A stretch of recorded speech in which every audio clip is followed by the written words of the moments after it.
Hey,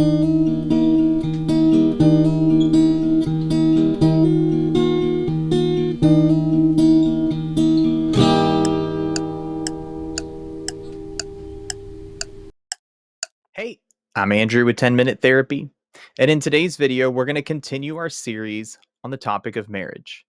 As marriage counseling is something I find myself as a counselor and therapist engaging in quite often, and as it's arguably one of the most important, but also one of the most difficult relationships that we have as humans to navigate, I feel that this series is deeply important in helping us learn some tools and some essentials in how we navigate the topic of marriage. And so, in our last video, we talked about the very concept fundamentally that marriage simply isn't about me. Marriage isn't about you. It is about humility and sacrificing and serving the other. In today's video, we're going to examine a biblical portrait of marriage. Now, as I often say, if you're not Christian, if you don't find value in the scriptures, you may think this video doesn't have anything to offer you. But today I'm going to ask you just the opposite. Whether you believe in a biblical view of marriage or not, I think there's something in this video, a message that all marriages could benefit from. So I encourage you to stay seated, keep the video rolling, and stick with us these next 10 minutes as we look at a biblical portrait of marriage. So, without further ado, let's start the clock and we'll get right to it.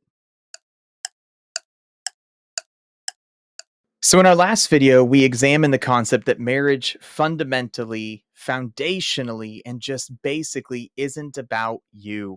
And the fact is, it's not about me. That we all need to be able to take a step back and examine the very fact that often as humans, we live in the idea, the thought that marriage is somehow about me and my happiness, and this cultural view that says, you, do what makes you happy. But these messages, as we learned and examined, are actually quite damaging to the foundation of marriage. And so we have to take on a new mindset that marriage simply isn't about me. And one argument that I made at the conclusion of that video is that if it's not about me, what is it about? That maybe marriage is about humility, about sacrifice, about service, about loving the other person, your spouse, and considering them greater than yourself. This is a foundationally important item. And so for today's videos, we examine a biblical portrait of marriage. And we're going to do this over the next couple of videos. We want to start to examine then if it's not about me and if marriage isn't about my happiness, what is it about? What does it really look like then? If we're saying it's not what the world is telling us, then what exactly is marriage about? And I want to start with something that I think is pretty foundational, pretty basic, but deeply important. It's a Bible passage that I quote quite often because, in fairness, its literal Greek translation includes the word whatever, whatever, any other thing. It's so broad that this verse can be applied to all of life, and it can be especially applied here when we talk about marriage. So let's start with 1 Corinthians 10:31. 1 Corinthians 10:31 says this, that whether you eat or drink or whatever you do it for the glory of God. Whether you eat or drink or whatever you do it for the glory of God. I love this passage because that word, whatever, or whatever you do, literally translates from the Greek to mean, or any other thing. It is an all inclusive, all inviting statement that says all of life is designed to glorify a triune and a holy God.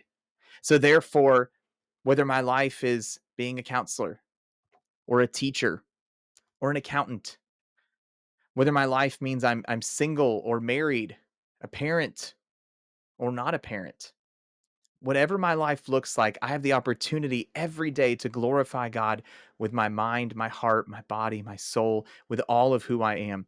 Knowing that foundationally, that means that marriage can glorify God. And I would argue that marriage is designed to glorify God. In fact, I'm going to show you an image in a few minutes here to kind of help drive this point home a little bit more. If we want to understand what the scriptures would teach us about this very special relationship in marriage, then I think we need to understand that marriage too is designed to glorify God. So, how is it then? How is it and why is it that marriage can glorify God, but often marriages do not glorify God? And the reality, I think we go back to something we shared last week, that the reality is, unfortunately, we live in a world that says life is all about me. It is about my desires. It is about what I want. It is about what makes me happy. And we've made life so efficient with our amazing technological advances that I can quite literally live in a way as to satisfy every desire of my heart nearly instantaneously. But if I live that way in marriage, if I seek to make marriage about me, it ultimately crumbles and falls apart. Instead, marriages flip that around, the exact opposite. It's not about my happiness, but my spouse's. What makes them happy? What desires does their heart have? And how do I elevate those things and make my life about humble submission and service to the other person? Before we go too far down that rabbit hole, I want to back us up just a minute, take us all the way back to the beginning of the Bible, the book of Genesis. In Genesis 1, we see God create the whole world. And if you notice, everything God creates, he says it is good. He makes night and day, and it's good. He makes animals, and it's good. Plants, fish, birds, seas and mountains, sun and moon and stars, and everything he makes, he exclaims, it is good. But the first not good that we see is when he forms Adam. He forms this man in his own image to be an image bearer, to reflect the image of God. And he sees that Adam is alone. And God's remark there in Genesis is that it's not good for man to be alone.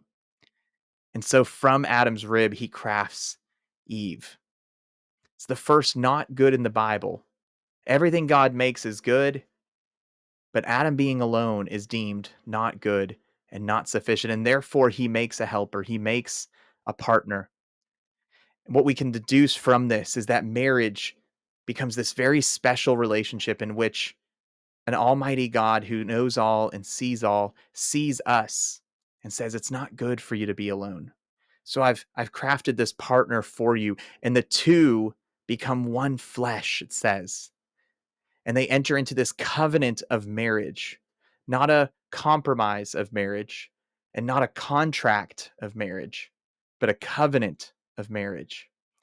And in this, the two become one flesh, and something very special and miraculous happens because Adam is crafted in the image of God, and Eve is crafted in the image of God. But individually, they only reflect a small piece of who God is, an almighty and a triune God. And Adam and Eve reflect but one piece. But when they come together as one flesh, the two reflect a triune God more perfectly than they do individually.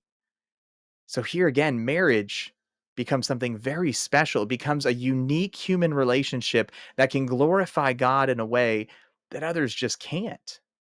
And I'm not putting marriage on a pedestal as if to say by being married, it somehow makes me holier. That's not true. But what I do believe is that God uses marriage to make us more holy. God uses marriage to sort of like sandpaper round off the rough edges of us. And by doing so, he uses my spouse to make me holy. And he uses me to make my spouse holy. And so that leads me to something that I think is really important, something that I share with every couple that I counsel, every marriage that I have the privilege of walking with. And I'm going to put this image right up here so you can see it. This image right here is one that I use with couples all the time. In fact, in one of our earliest sessions in a marriage counseling process, we will examine this image together. It's a very simple model, but it's one that I hope you will take to heart and carry with you. As you can see in the image, we have a triangle. And on the bottom of the triangle, we have these two circles. One circle represents husband, and the other circle represents wife. And at the head of the triangle, we have God. Now, what this teaches us and what this image is meant to convey is that in order for the husband and wife to grow closer together, they must move up the arms of the triangle. Therefore, closer to God means closer to one another. In other words, if we go about the marriage counseling process and we start with a basic goal of improving communication and developing better intimacy, or spending more time together, prioritizing one another better, listening to one another. These are all great marriage counseling goals, by the way. I'm not throwing these away, but if that becomes our singular focus, these are all skills and characteristics and things that we can work on and we can improve. But ultimately, if that's all we do, we've fallen short. Because the reality is, in order to grow closer to my spouse, what this model teaches me is that first I have to grow closer to God. In order for my spouse to grow closer to me, they're first going to have to grow closer to God. And as the two grow closer to God individually in their own walks with the Lord, what they will find is that they are growing closer to one another. Why? Go back to our video last week. Because marriage isn't about me. Marriage is about, in humility, lovingly sacrificing for the other person. But here's the thing: the human heart, as we've talked about in past videos, simply does not do that very well. The human heart wants to fight for its own way at all costs, and it will even destroy a marriage in order to achieve its own desires. That's the heart that exists in you and that exists in me. The same heart that Jeremiah exclaims, "Who can understand the heart of man? It is wicked and deceitful and evil above all else." That heart exists in you and exists in me. So, how can that heart possibly submit itself to a spouse and say, "I love you more than I love myself, and I care about your desires more than I care about my desires, and I care to elevate you above myself"? How can a human heart do that? The answer is it can't, until it first draws close to the Lord and is made more holy and righteous and perfect by the love of God, which then enables that heart to love their spouse in that way. You see, this all comes down to a basic understanding that God is love and he is perfect love. And the love that we have for one another in the union of marriage is imperfect and it falls short. So, in order to love my spouse well, I have to first draw close to God. And in order for my spouse to love me well, they must draw closer to God. And as the two draw closer to the Lord, they will find themselves drawing closer to one another. You see, it's in our love for God and our relationship with Him that our hearts are enabled to love the other well. This is a lifelong process, though. This isn't something that we simply achieve in a couple of marriage counseling sessions or a self help book or a podcast or a marriage retreat.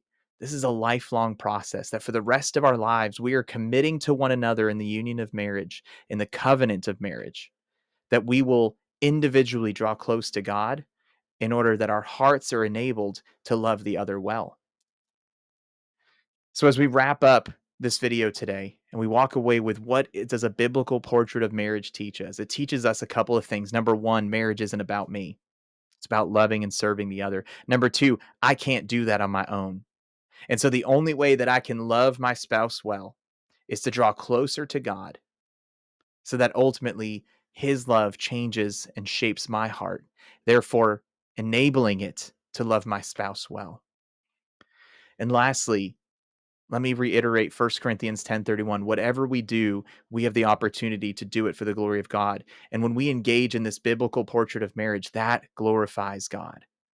Every day we have an opportunity to glorify God with our thoughts, our words, our actions, our interactions with other people, the decisions that we make. All of these things have the opportunity to glorify God. But the question is, will I seize that opportunity? And how do I do that? I have to draw near to Him to be made more holy and righteous by him, that his love, his Holy Spirit lives in me and enables me to love others well. And that very much includes the covenant of marriage.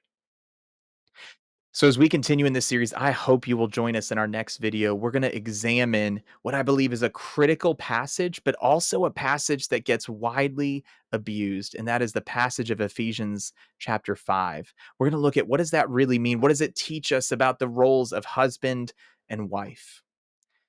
So I hope that's encouraging. I hope you will share this with someone that might benefit from it. And I hope you will join us next time for our next video in the series on marriage. In the meantime, I'm Andrew with 10 Minute Therapy. God bless.